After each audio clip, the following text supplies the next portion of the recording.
उत्तर प्रदेश में होने वाले हैं उपचुनाव, लेकिन एक सीट पर मजबूत है असदुद्दीन ओवैसी की party. Welcome my YouTube channel. इस वीडियो को पूरा देखना, निकाल निकाल कर, या इस वीडियो को स्किप मत कर देना। और चैनल को अगर सब्सक्राइब नहीं करा हो तो सब्सक्राइब कर लेना। चलें स्टार्ट करते हैं। उत्तर प्रदेश में होने वाले हैं 10 सीटों पर उपचुनाव।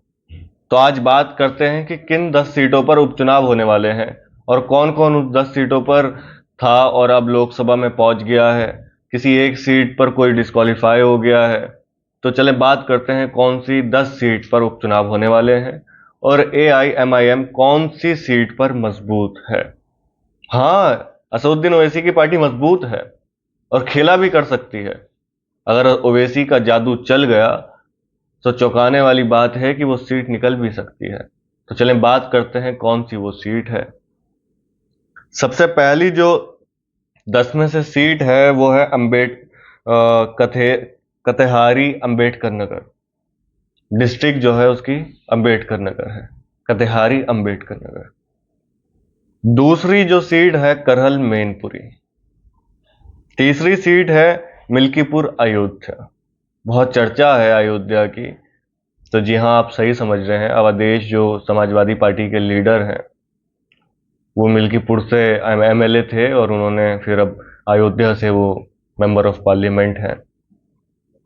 मीरापुर मुजफ्फरनगर, गाजियाबाद, मझावन मिर्जापुर, सीसामऊ कानपुर नगर। सीसामऊ समाजवादी का गढ़ रहा है। वहां से हाजी इरफान सोलंकी जो थे विधायक हैं, 2022 में भी वो चुने, लेकिन अब वो डिस्क्वालीफाई हो गए हैं। उन्हें 7 साल की सजा सुना दी गई है तो वो डिस्क्वालीफाई हो गए हैं। खैर अलीगढ़, फूलपुर प्रयागराज, कुंदरकी मुरादाबाद। चलें इन पर बात करते हैं कि कौन किस किसने इस सीट पर MLA थे और वो अब मेंबर ऑफ पार्लियामेंट बन गए हैं, उन्होंने रिजाइन करा है। खतेड़ी अंबेडकर नगर से थे समाजवादी के लीडर लालजी वर्मा, जो अब अंबेडकर नगर से मेंबर ऑफ पार्लियामेंट है। करहल मैनपुरी से समाजवादी पार्टी के मुखिया और पूर्व मुख्यमंत्री अखिलेश यादव 2022 में विधायक चुने गए थे। उन्होंने अब वो कन्नौज से लोकसभा का इलेक्शन लड़े, वो जीत गए। मिल्कीपुर अयोध्या से समाजवादी के लीडर अवधेश प्रसाद, जो अब अयोध्या से मेंबर ऑफ पार्लियामेंट है। मीरापुर मुजफ्फरनगर से RLD के चंदन चौहान, जो अब बिजनौर से मेंबर ऑफ पार्लियामेंट है। गाजियाबाद से अतुल गर्ग, गाजियाबाद की जो लेजिस्लेटिव असेंबली है वहां से अतुल गर्ग 2022 में MLA बने थे और अब 2024 में लोकसभा का इलेक्शन भी जीत गए हैं, तो वो गाजियाबाद से ही मेंबर ऑफ पार्लियामेंट है। मझावन मिर्जापुर, बीजेपी विनोद कुमार बिंद, जो भदोही से अब मेंबर ऑफ पार्लियामेंट है। सीसामऊ कानपुर, समाजवादी के जो नेता हैं हाजी इरफान सोलंकी, जो डिस्क्वालीफाई हुए हैं, वो हैं सीसामऊ कानपुर से, विधायक थे वो, अब उस पर उपचुनाव होना है। खैर अलीगढ़, बीजेपी अनूप सिंह हाथरस, अनूप सिंह जो है अब हाथरस के मेंबर ऑफ पार्लियामेंट हैं और वो 2022 में खैर से MLA चुने गए थे अलीगढ़ डिस्ट्रिक्ट। फूलपुर प्रयागराज, प्रवीण पटेल फूलपुर, फूलपुर की जो लेजिस्लेटिव असेंबली है, जो विधानसभा है, वहां से प्रवीण पटेल जो थे वो MLA बने थे 2022 में और अब फूलपुर लोकसभा से वो मेंबर ऑफ पार्लियामेंट बने हैं। कुंदरकी मुरादाबाद, जियाउर रहमान बर्ग संभल। कुंदरकी की जो सीट है वो शफीकुर रहमान बर्ग साहब के जो पोते हैं जियाउर रहमान बर्ग साहब, वो 2022 में इलेक्शन जीते थे कुंदरकी से असेंबली का। उनके दाता मोहतरम का इंतकाल हो गया 2024 में, तो उनको समाजवादी पार्टी से टिकट हुआ। टिकट होने के बाद 1.5 लाख, तकरीबन 1.5 लाख वोटों से वो संभल से लोकसभा इलेक्शन जीत गए हैं। तो इन 10 सीटों पर उत्तर प्रदेश के अंदर उपचुनाव होना है, जिसमें समाजवादी पार्टी, बीजेपी, RLD, अपना दल, मतलब जो एक तरीके से इंडिया गठबंधन और NDA में मुकाबला है।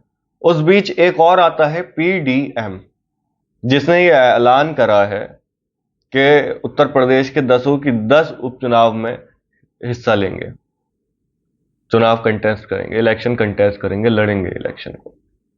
पीडीएम किसका है? पीडीएम बना है असदुद्दीन ओवैसी की। असदुद्दीन ओवैसी ने एक गठबंधन उत्तर प्रदेश के अंदर, पिछड़ा, दलित और मुस्लिम।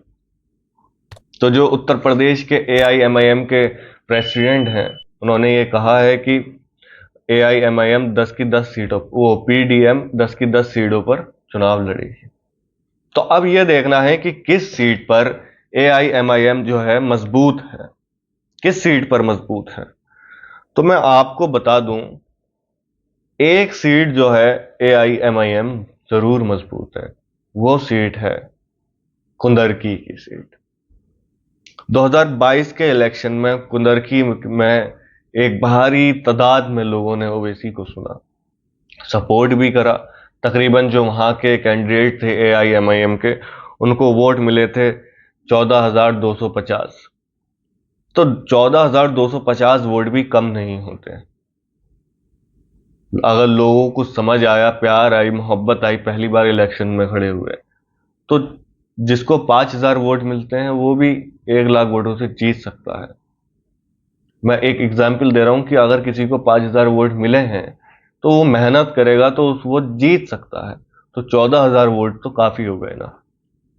अगर ओवैसी की पार्टी ग्राउंड लेवल पर वर्क कर रही है, और वाकई में कर रही है, क्योंकि संभल की जो चेयरमैनी की सीट थी वो एआईएमआईएम ने निकाल ली थी, काफी चर्चा हुई थी, आप लोग भी जानते हैं इस चीज पर। नगर पालिका के इलेक्शन में संभल में एआईएमआईएम 40,000 के आसपास वोटों से जीती थी, और कुंदरकी और संभल ज्यादा दूर नहीं है। तो जब 40,000 वोट संभल के अंदर, और वहां पर ऐसा नहीं था, मौजूदा विधायक की बीवी भी लड़ रही थी चुनाव, जो कि चौथे नंबर पर आई है, और जो संभल के एमपी थे उनके खुद के कैंडिडेट भी लड़ रहे थे, जो शायद दूसरे या तीसरे नंबर पर आए, मुझे इतना नहीं, तीसरे या दूसरे पे आए, लेकिन जो मौजूदा विधायक है वहां के समाजवादी के संभल के, उनकी बीवी चौथे नंबर पर आई थी। तो फिर एआईएमआईएम थोड़ी तो मजबूत है ना, तभी तो 40,000 वोट लोगों ने दिया है और उनकी एक नगर पालिका की सीट निकली है। तो ज्यादा दूर तो है नहीं कुंदरकी और संभल, आसपास में ही लगते हैं। लोकसभा में तो कुंदरकी अंदर ही आता है संभल के।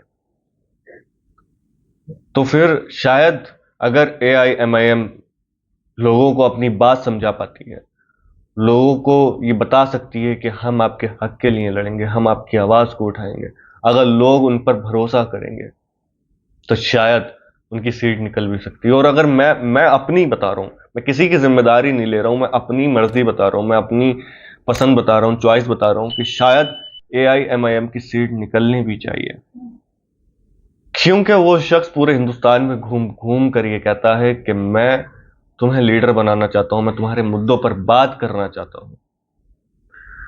तो हमें उसको एक मौका तो देना चाहिए, और फिर हमें देखना चाहिए क्या ये शख्स सही कहता है, क्या ये शख्स हमारे मुद्दों पर बात करेगा, क्या ये शख्स जो है हमारे लिए लड़ता है, क्या ये शख्स हमारे बच्चों के मुस्तकबिल के लिए लड़ता है। तो कहीं ना कहीं हमें एक मौका तो देना चाहिए, जरूर देना चाहिए हमें एक मौका।